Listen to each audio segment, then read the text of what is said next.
So, you know that they said that Donald Trump was going to wreck America economically and that countries who are our friends would turn their backs on us. Mm. Well, the exact opposite happened. And right now, Joe Biden is in control with this neocon warmongers, imperialists, and the rest of the world are forming economic alliances against us. This is exactly what they said Trump was going to do. This is what's happening with them. Russia says China will start paying for gas in rubles and yuan. That's horrible for us because it wrecks our petrodollar, which takes away our economy.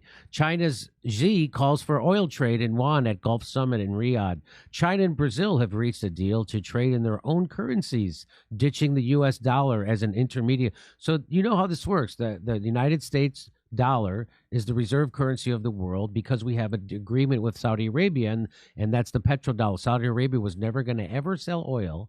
And if they did, they would only if they only sold oil in American dollars. So if you were China and you wanted to buy Saudi Arabian oil, you had to first go convert your currency to American dollars, and then you'd buy it in dollars. And that's what. So every country does that. So now every country just trades with each other with U.S. dollars because of that petrodollar. But because Joe Biden is such a warmongering asshole, Saudi Arabia is now turning their back on the petrodollar, and they're starting to sell it in different denominations. And now other countries are starting to ditch the United States dollar as their reserve currency, and it's not good for our economy. That would be the worst thing. Then we couldn't be money printers. And then we couldn't have 1,000 military bases around the world like we do.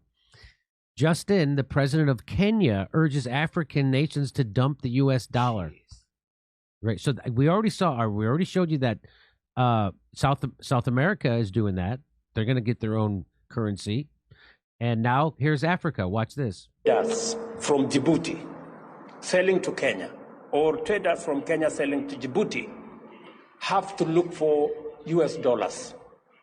Why? How is US dollars part of the trade between Djibouti and Kenya? Why?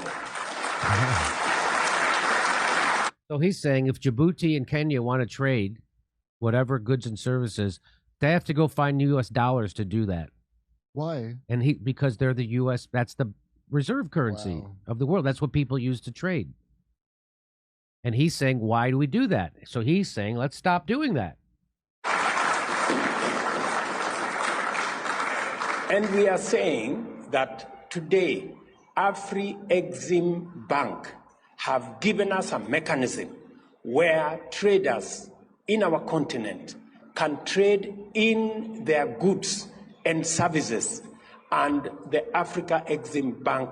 So he's saying the Africa Exim Bank is giving them the ability to do this now. They don't have to use U.S. dollars to trade with each other. Will settle payments in local currency. So they've set up a system to do this. So that's over.